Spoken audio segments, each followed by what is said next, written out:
Assalamualaikum warahmatullahi wabarakatuh. Pada kesempatan video kali ini saya akan menjadi perwakilan untuk mendemonstrasikan dan menjelaskan kode program sistem pakar yang telah kelompok 4 buat. Untuk sebelum itu, judul dari tugas kami itu kami mengangkat judul sistem pakar diagnosa breast cancer menggunakan super vector machine dengan analisis evaluasi pada data latih dan prediksi pada data pengujian. Sebelum itu, selanjutnya saya akan memperkenalkan anggota dari kelompok 4 serta tanggung jawab dan perannya dalam pembuatan sistem pakar ini. Yang pertama ada Dia Devula, yaitu saya sendiri selaku ketua kelompok. Di sini saya bertanggung jawab dalam pembuatan logik dari sistem pakar.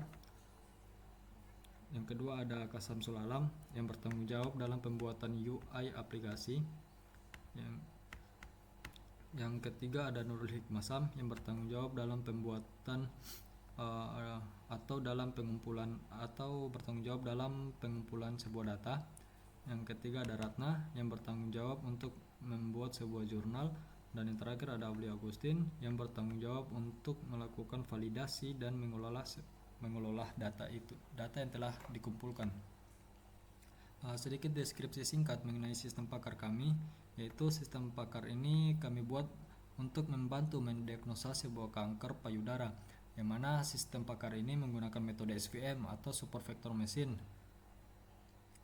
Dan data yang digunakan itu adalah data yang kami ambil dari Kaggle, yang mana Kaggle ini merupakan salah satu situs website yang sangat terpercaya untuk menghasilkan sebuah dataset yang kurang lebih isi dari data yang kami kumpulkan itu berisi sekitar 569 data, yang kemudian dari 569 data tersebut kami bagi menjadi dua bagian, yaitu data training, data testing, dan data training itu berisi sekitaran 80%-an data dari data awal yang kami miliki, dan data testing berisi sekitar 20%-an data dari data awal yang kami miliki.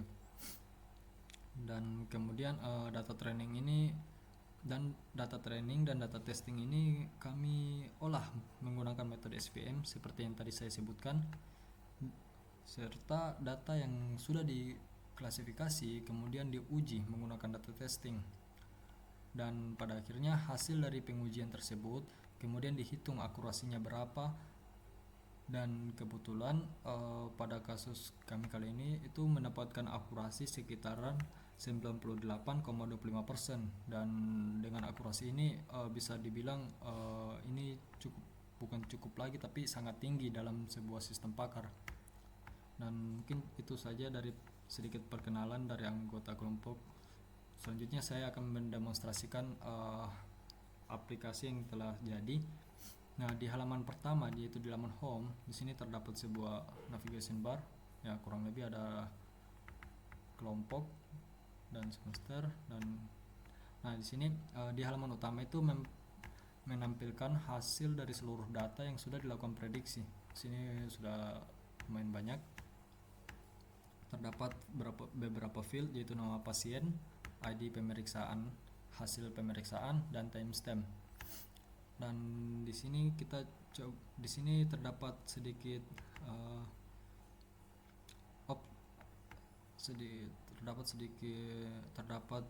dua pemberitahuan bahwa atau dua informasi bahwa M itu melambangkan jinak dan B itu melambangkan ganas.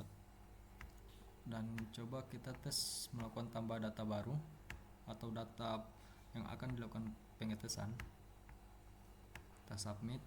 Nah, di sini otomatis langsung diarahkan ke halaman history, yang mana di halaman history ini hanya menampilkan data yang baru saja kita upload. Dan kebetulan tadi saya mengupload data itu berisi 4 data. Dan coba kita kembali ke halaman home. Nah, di sini data yang baru kita upload itu langsung otomatis berada di paling atas dan berserta keterangan-keterangan lainnya. Nah, mungkin itu saja dari demonstrasi aplikasi. Bisa dibilang aplikasi yang kami buat itu cukup simpel tapi bisa dikatakan cukup efektif dalam membantu seorang dokter untuk mendiagnosa seorang pasien. Misalnya seperti ini, katakanlah ada seorang dokter, dia itu sudah melakukan pengujian laboratorium terhadap seorang pasien dan dia mendapatkan sebuah data seperti berikut, yaitu ada radius mean, tekstur, perimeter, area, smoothness, dan masih banyak lagi field yang itu lumayan banyak, sekitar terdapat 32 field kalau saya tidak salah, dan itu di dalamnya belum termasuk field hasil diagnosanya. Nah, ketika misal dokter itu sudah mendapatkan data seperti ini, tapi dokter itu masih kebingungan dalam menetapkan apakah seorang pasien itu hasil pemeriksaannya itu apakah kankernya itu jinak atau ganas. Nah, seorang dokter itu bisa melakukan diagnosa menggunakan aplikasi ini dengan cara seperti tadi. Dokter hanya perlu mengupload file yang berisi seperti ini, dan ketika filenya diupload akan menghasilkan output, yaitu hasil pemeriksaan. Apakah hasil pemeriksaannya itu kankernya adalah jinak atau ganas. Dan ya, mungkin cuma itu hasil demonstrasi dari aplikasi yang telah kelompok 4 buat. Mungkin selanjutnya kita masuk ke dalam penjelasan kode program dari aplikasi sistem pakar ini. Nah, baik, di sini kita langsung saya masuk ke dalam penjelasan kode programnya. Tapi sebelum itu, di sini saya akan menjelaskan sedikit mengenai struktur dari kode program kami. Yang pertama itu ada folder data, yang mana folder data ini berisikan data-data dari data test dan data train yang telah kami punya. Yang kemudian selanjutnya ada folder logic, yang mana folder logic ini berisi file main dan file sampel, yang mana file sampel ini merupakan file utama dari logic sistem pakar yang kami buat. Sedangkan file main ini hanya berisi kode untuk menampilkan atau yang nanti outputnya itu akan ditampilkan di browser. Sedangkan file template itu berisi file HTML, dan folder uploads itu nanti akan berisi sebuah file yang diupload dari browser. Sebelum itu di dalam di sini di file main ini menggunakan library Flash untuk menampilkan outputnya ke browser, dan untuk styling UI-nya menggunakan library Tailwind CSS. Nah, langsung saja kita masuk ke dalam pembahasannya. Nah, di blok pertama ini kami melakukan import terhadap beberapa library Python untuk membantu kami dalam menganalisis data dan membangun model. Di sini library ini termasuk ke dalam beberapa library. Di sini ada beberapa sekumpulan library.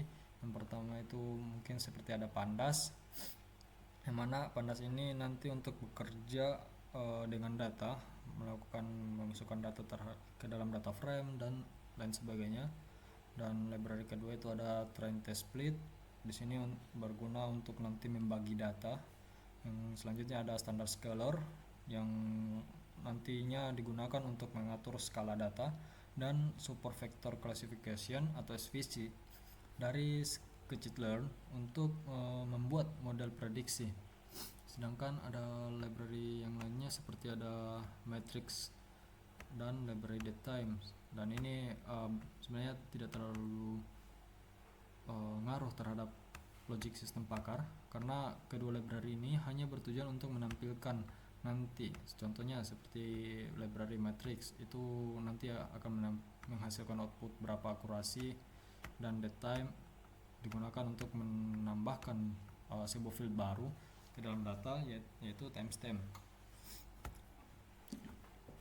Nah, selanjutnya kita masuk ke dalam yang berikutnya, yaitu di bagian sini, yaitu terdapat beberapa baris kode untuk melakukan pengimportan data atau kita meload sebuah data, yang mana data latih kita ini berasal dari file CSV, yang kebetulan di sini kami itu datanya bertipe CSV. Dan data ini nanti kita akan gunakan, dan data ini kami menggunakan Pandas untuk melakukan pengimportannya dan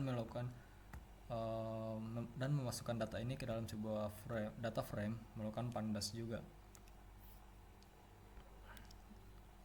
Nah, selanjutnya kita melakukan persiapan data untuk dijadikan sebuah model, yaitu yang pertama kita akan pisahkan terlebih dahulu data ini menjadi atribut atau fitur dan label. Yang ini xtrain dan ytrain, yang mana atribut, yang mana di sini adalah atribut adalah informasi yang akan kita gunakan untuk membuat prediksi, sedangkan label adalah jawaban yang ingin kita prediksi. Jadi xtrain itu kita gunakan sebagai atribut atau fitur, sedangkan ytrain kita digunakan sebagai label. Nah, selanjutnya di sini di baris kode ini kami itu membagi data itu menjadi beberapa bagian, di mana kita pisahkan terlebih dahulu data latih menjadi dua bagian, satu untuk melatih model dan yang lainnya untuk menguji seberapa baik model kita bekerja. Ya, yang ini xtrain, ytrain, dan x-validation dan y-validation. Nah, di baris kode selanjutnya kita itu melakukan normalisasi data, mana kita itu memastikan bahwa semua data yang kita miliki itu memiliki skala yang seragam agar model dapat bekerja yang lebih baik. Misalnya dalam data itu terdapat field yang isinya kosong atau nol. Nah, itu kita melakukan normalisasi di baris kode ini. Nah, selanjutnya itu kita melakukan inisialisasi latih model menggunakan SVM. Yang ini sini kita gabung aja. Nah, di baris kode yang ini. Jadi kami di sini tuh menggunakan metode SVM seperti yang di awal tadi saya sebutkan. Untuk kami menggunakan metode SVM ini untuk membangun model yang bisa memprediksi apakah sesuatu itu termasuk dalam kategori tertentu. Nah, model ini belajar dari data yang tadi kita telah latih. Selanjutnya, di sini adalah melakukan prediksi atau menampilkan akurasi dari classification model yang telah kita melakukan latih sebelumnya, yang mana itu kami menguji model ini pada data pengujian yang tidak pernah dilihat sebelumnya, dan melakukan mengevaluasi seberapa baik model tersebut berfungsi menggunakan metrik seperti akurasi, confusion matrix, dan classification report. Selanjutnya di sini adalah untuk menampilkan hasil ke konsol atau terminal nanti. Kita menampilkan akurasinya itu berapa, confusion matrixnya itu berapa, dan classificationnya itu berapa. Nah, selanjutnya itu ada sama seperti yang di atas tadi yang saya jelaskan, hanya saja yang di atas itu kita mengimport atau meload data train, sedangkan yang sekarang kita akan meload atau mengimport data test.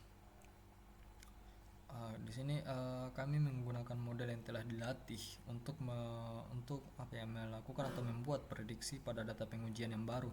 Jadi ini kan ibaratnya kalau sudah sampai di sini itu sebenarnya logik dari sistem pakar kami itu sudah jadi. Hanya saja di sini kami melakukan validasi baru dengan mengupload sampel data atau data baru yang kami upload atau kami masukkan untuk dilatih kembali apakah hasil prediksi yang di awal tadi itu sudah valid atau tidak.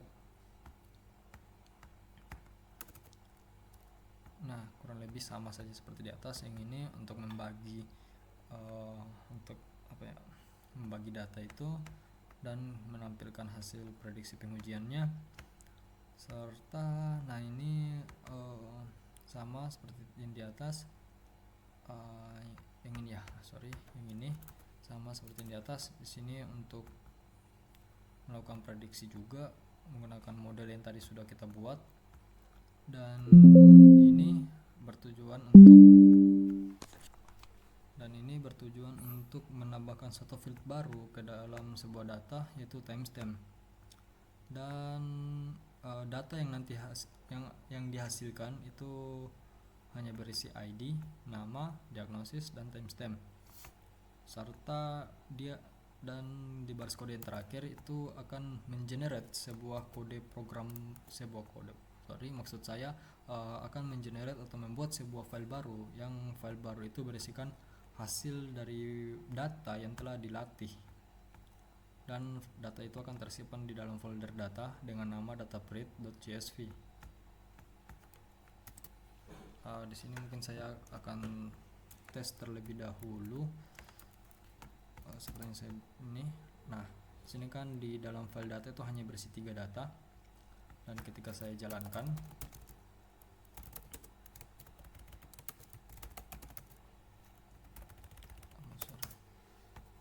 nah di sini akan menampilkan output.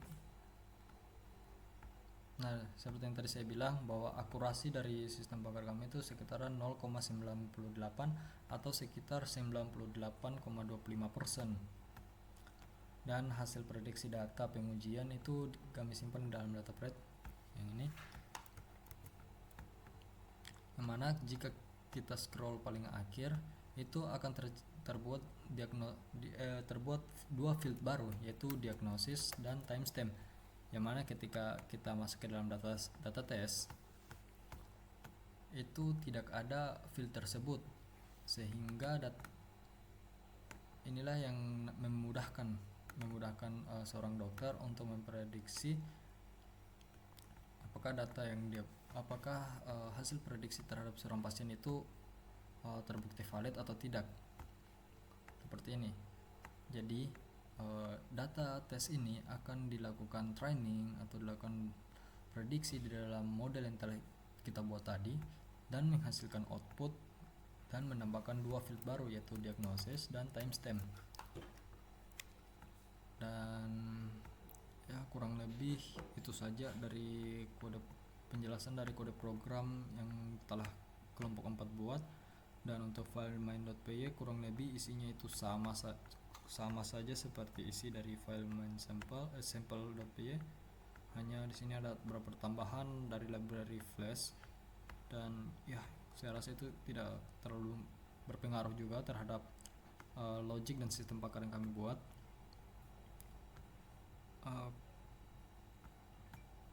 Dalam file template saya rasa juga tidak ada yang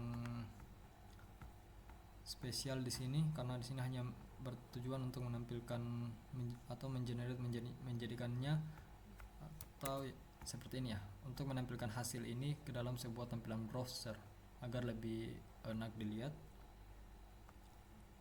Jadi kurang lebih ringkasan dari kode program ini itu kami itu membangun sebuah sistem pakar yang dapat memprediksi kategori berdasarkan data yang kami berikan, dan hasilnya itu dapat digunakan untuk analisis lebih lanjut atau keputusan yang klinis. Seperti yang tadi saya katakan bahwa sistem pakar yang kami buat itu bertujuan untuk membantu seorang dokter dalam menentukan diagnosa atau menentukan hasil prediksi apakah seorang pasien fatal atau menderita penyakit kankernya itu adalah jinak atau ganas. Dan itu adalah tujuan dari aplikasi sistem pakar yang kami buat. Mungkin itu saja yang bisa saya sampaikan, kurang dan lebihnya mohon dimaafkan. Billahi fisabilil haq fastabiqul khairat. Wassalamualaikum warahmatullahi wabarakatuh.